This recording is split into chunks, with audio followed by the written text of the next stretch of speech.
Okay, Dynamite delight. And this was quite a delight. I'm not going to tell you if it's a good delight or a bad delight, but I'm going to give it to you like this. I'm going to tell you what happened in the show, and then I'm going to give you my feelings on Mercedes, okay?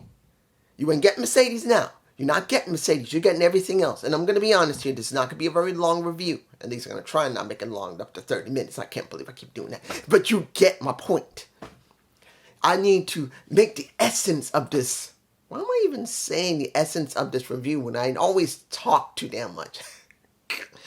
It always reaches about 30 minutes on Dynamite or TD. Let's open with Wardlow versus Joe. Now, since we got the end of the show the way we did, there was no way this wasn't going to open.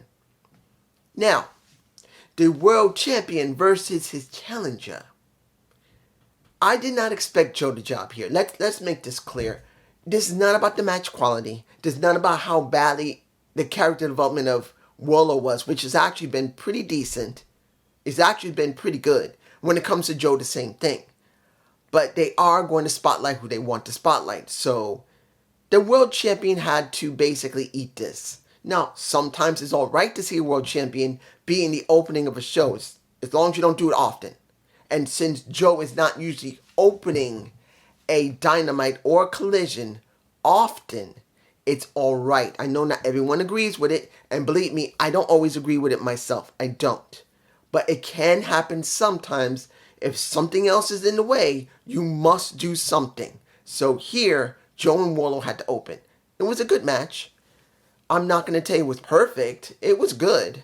They don't have bad chemistry, but I'm going to be honest here. When it comes to Wardlow working with Joe, you got two really strong power wrestlers, and Joe is more agile than pretty much than Wardlow. Wardlow's a bit stiff. Let's make it clear, not just a stiff like that. Stiff like when he's being very agile.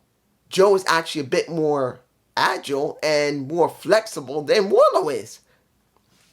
That's coming from a bigger man. Wardlow is just not as flexible as Samoa Joe is. So a lot of the flexibility and a lot of the athleticism came from Joe when he was willing to do it. So that's what we really got. Doesn't take anything away from Wardlow. Wardlow looked very good, but he's just not agile. Joe is agile for a big guy.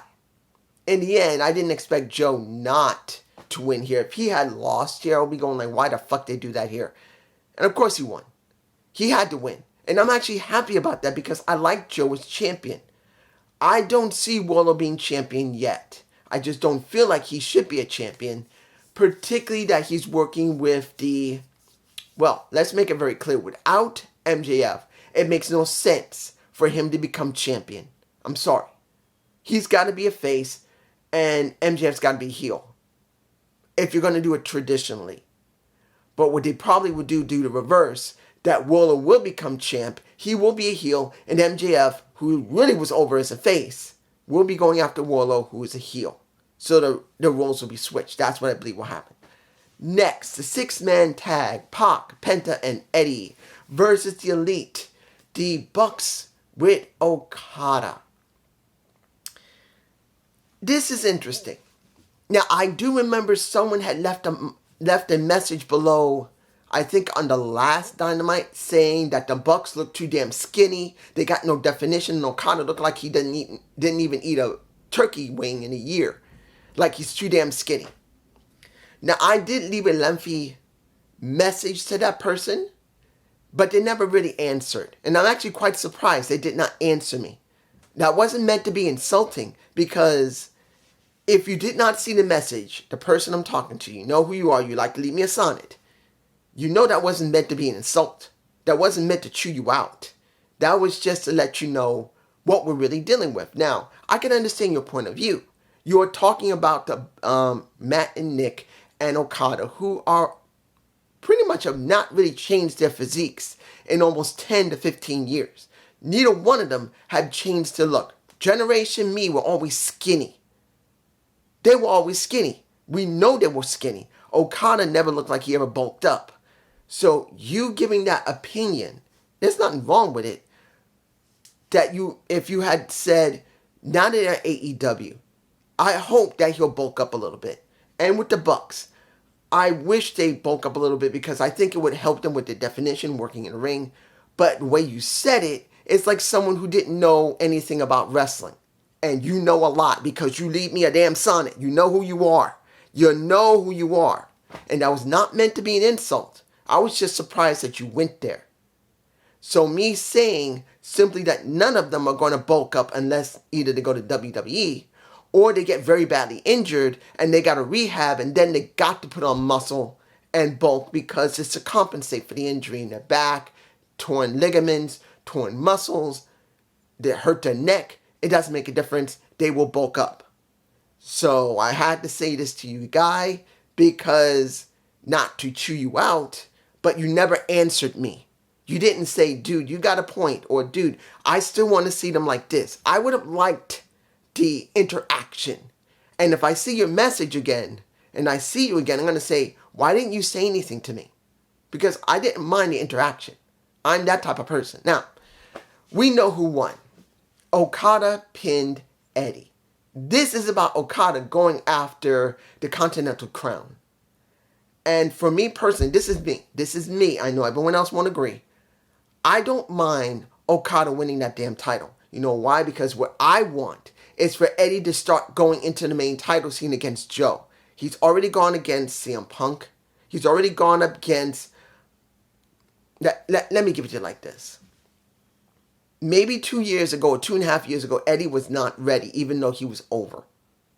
He was not ready. But as he's progressed, he's shown he can get it done in the ring. He does a great work in the back. He can talk. And at this point, you don't need him on the Triple Crown. You don't. What you need him is in main event. As I said, when it comes to Collision, you need to do something special on Collision. You need some driving force to run Collision. Now, I was hoping that the Continental Crown champion would be doing that, but the Continental Crown is not allowed to stay on Collision only. It's clearly moved around like every other title that's through AEW, no matter if it's ROH and the regular show itself. It's just moved around. So what do you want to do? What are you going to do? There's no reason to keep him with that title. Move him into the main event. Move him in. He's already gone up against Claudio. He's gone against Bryan Danielson. He's gone up against CM Punk. There's only one person left that he's not gone up against who was from ROH, and that's Samoa Joe.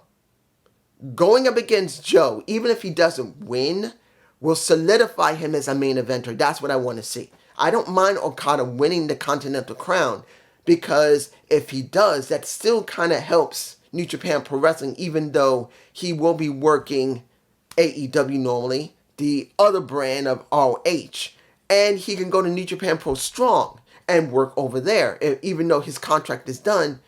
If Eddie drops the title and New Japan doesn't have a problem letting him work in New Japan Pro Strong with their title, because it's going to work there too, this will still help New Japan. And it will give a new lease on life in Okada because he's been through the same thing. And now, as we already know, he's the most highest paid man other than Brock Lesnar who was working. And other than, technically, when it comes to The Rock, he got $30 million, but he's basically a board of director. He's not a constant wrestler. We haven't seen him wrestle yet. So Okada, outside of WWE, he's the most highest paid wrestler who's a male. That's what we got. Now, let's move on to Jay White versus oh my gosh. Let's make this very clear. Darby is done. He is now finished, and maybe he'll take a day or two to rest, and then he'll finish his training and go to Mount Everest. I say this right now. If this was his last match, if he was correct, and I am hoping, I don't know about any of you, I know you're going to talk about wrestling, but let's make this clear. Let's put a little bit of realism here. Just for one moment. Let's put a little realism here. We are talking about a guy that has been a thrill seeker for a while now, who's a good, decent guy, but has decided that he, next to gaining a huge amount of money, He's decided to go to Mount Everest. Not everyone can go there and make it to the top and back down again in one piece. There are people who get frostbite up there and lose fingers, toes, maybe even limbs, or they lose their life. This is not a joke, guys. I don't know if anybody's going to talk about it below. I'm sure you won't, but I'm going to talk about it because I care. This guy, I hope he comes back in one piece. I don't mind him going up there, recording everything, and getting the feel of a lifetime at 20,000 feet. Or is it 25,000? Roughly around 20 to 25. Well, no. Say it's about 21,000 feet, roughly above sea level. And that is where you can barely breathe without a breather. Guys, Mount Everest is nearing the point where you need an air mask to breathe up there. It is extremely low level of oxygen. So I'm hoping he comes back in one piece. Whether he ever goes back to wrestling again, for me, I want to see that guy come home, down, and alive back in his house. And he gets a gift of a lifetime. That's what I'm hoping for him. And if this was his last match, due to the fact of any injury he gets at Mount Everest, it was a good match. Even though it was obvious that he was a mess. All the scar, he got a cut right near one of his kidneys. It was a nasty cut. He's just all cut up in the back and literally was suffering. But he didn't give a damn. He put everything into every move he did until he got his ass whooped by Jay White. And then Jay, after the match was over, throwing one of the three trios, well, RH, six-man tag to the floor, grabs a Darby, beats up on him a little bit, gets the guns out, and they're about to wreck his leg. And then the Acclaim comes out with their dad. And they're saying, what are you doing? What are you doing? They grab, and this is Jay grabbing the bat that Sting left him, about to whack him. You see a Billy Gunn grab it from him and say, stop that shit. What are you doing? And then we get him nailed in the face after Billy turns around like a standard face, thinking no more is going to happen. He walks away. Everyone starts going and doing noise. He turns back and gets nailed in the face, beat up. The Caster and Bowman see it. They run into the ring. They get beat up. They grab Darby, pull him into the ring, put his leg into a chair, use the bat, and Darby couldn't walk. He was having problems during the match when he could barely walk, and now supposedly he can't walk. That's them writing him off TV so he can go to Mount Everest. That's the deal, guys. They had to write him off TV so it'd be easier. So many people are going to think, oh, he ain't going to Mount Everest. His leg is hurt. Oh, no, he's going. He ain't hurt. That was part of the story. He had to find a way to get out. Yes, he's going to Mount Everest in about a month, but still, on the leg, in a chair, he's done. So this will give a good excuse for him to be written off TV. No one's going to complain much, but people will still know that he's going to Mount Everest. They know it. So now here's the big question, which I'm hoping for, please. The wrestling gods.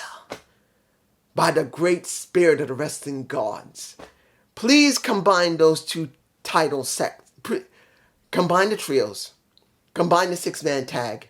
Smush them together and make one set of titles that's across Dynamite, Rampage, Collision, and ROH.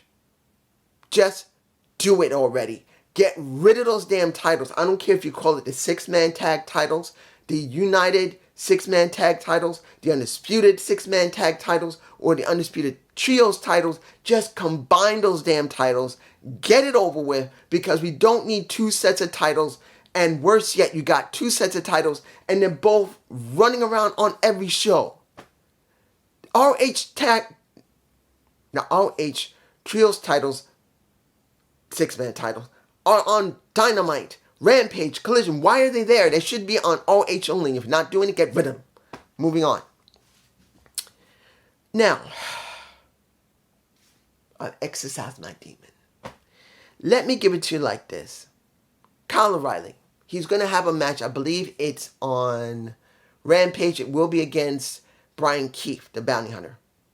His story, I didn't realize how badly he was screwed up. I had forgotten about Kyle O'Reilly. Not because I hate Kyle, but I just forgot that he was out for so long. I thought he might have been fired from the company with all the controversy, what happened with CM Punk, what happened with Jack Perry and QT Marshall. I didn't check if he was just still injured. I didn't know. So he was out for almost 2 straight years with his neck injury. I'm glad he's walking, let alone wrestling. But now he's come back. He is able to wrestle. The question's going to be, what is the story going to be with him? Will he join the Undisputed Kingdom, or will he stay by himself? Because he's made it very clear to a Roderick Strong, I got to be off on my own. And Roderick said, I love you. You know I'm always there for you. If you got to do this yourself, brother, I'm there for you. They gave a hug during the interview that Kyle did. Fine. But the question is, how far is Kyle going to go? And will he interfere with the Undisputed Kingdom, or will he join them? Because that's going to be the biggest question. Will he join the Undisputed Kingdom, or will he fight against it? Next. What can I say about... I want to give it to you like this. The vid pack for Christian and Adam, it's good. I'm interested in seeing their match. I'm interested in seeing if Adam's going to get that damn title. But you know what will make it better? Adam with his wife, Beth, in Toronto next week. This is the thing, that's the issue here. He's got too many people on his back. He needs someone in his corner, and it should be his wife. His wife, Beth,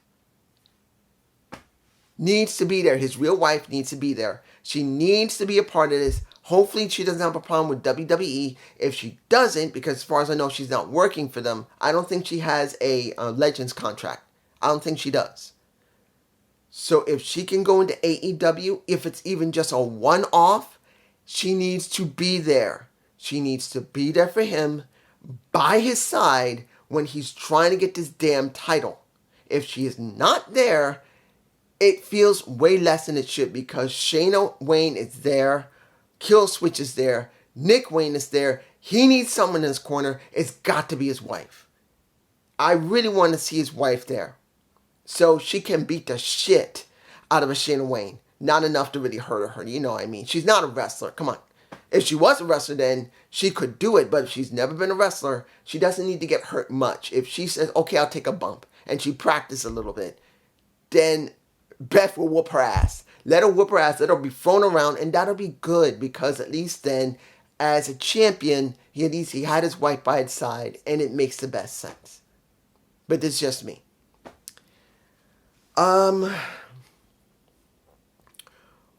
Alright, let me give it to like this. Lion Hook versus the Gates of Agony. It was a good match.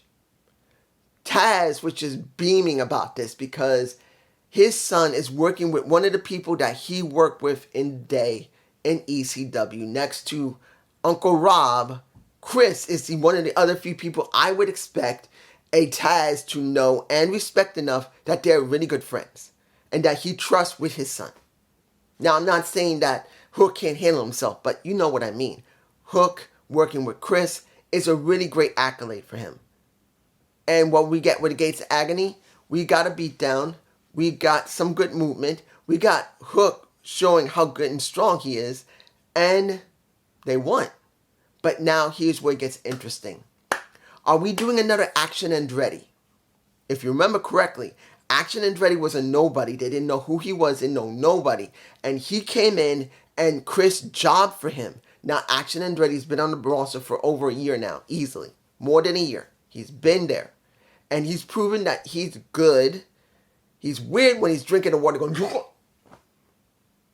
But it does show that he is a good wrestler that to a certain point can talk. And looks like with time he can develop into someone pretty good. Now he's doing it with Hook. Whether he wins or not, Hook will get a good rub from Chris Jericho. So next week, I believe, or was it Collision? Is it Collision or next week? I can't remember. You guys tell me below. I don't remember. I think it might be next week or it could be Collision. That Chris will be up against Hook for the FTW Championship. I don't think it'll be FTW rules. It'll be a standard match. I don't know who will win. But either way, whether he wins or loses, Hook will get a good rub. Finally, the last match before we talk about Mercedes.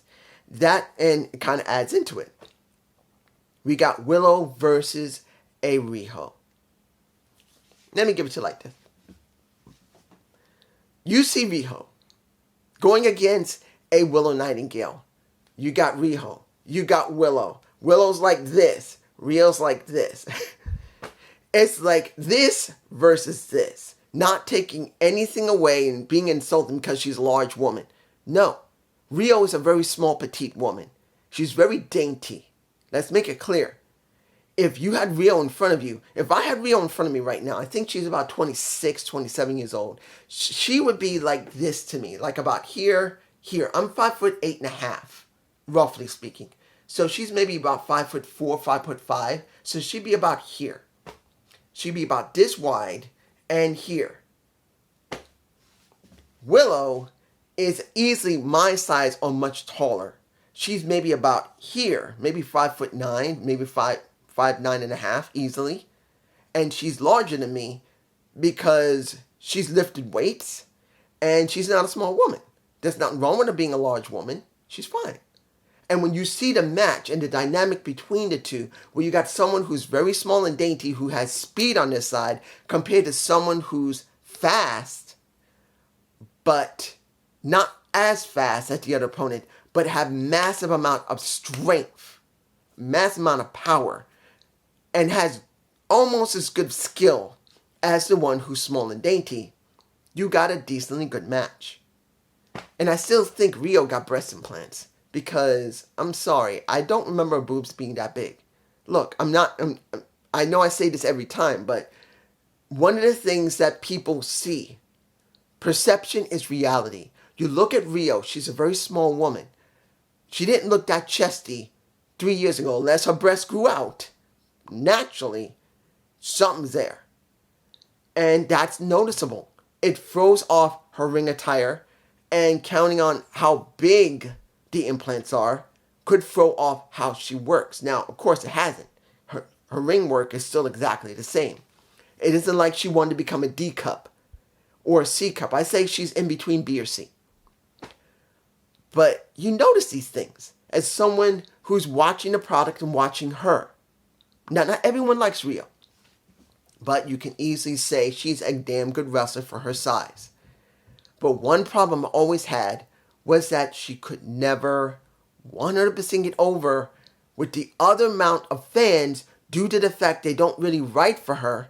And after what happened with Mercedes, that she managed to speak English and said thank you in English, so she knows some level of English, she's never had a real storyline. Never. So that's one of the major issues with her. Look, she's a good wrestler to a near great wrestler. She understands the ins and outs of it. She has a good look, and now whether her breasts grew in more naturally or she had implants, she's more voluptuous. But the problem, she still doesn't talk, doesn't have storyline, and doesn't have a character. And that really hurts what makes her what she is. So this match was just a one-off match to put over Willow. And it worked. Willow pinned Riho, which is rare. Riho doesn't get pinned often. It is rare when she gets pinned. They make very sure that she does not get pinned unless it means something. And in this case, it's about Willow Nightingale beginning to build into getting the TBS title. And you saw Riho and Willow hugging. And then the lights go out, come on back on. And pretty much she gets her ass whooped until not Chris Statlander coming out. It is the boss coming out. In other words, the CEO. And you already know what happened. She saved her.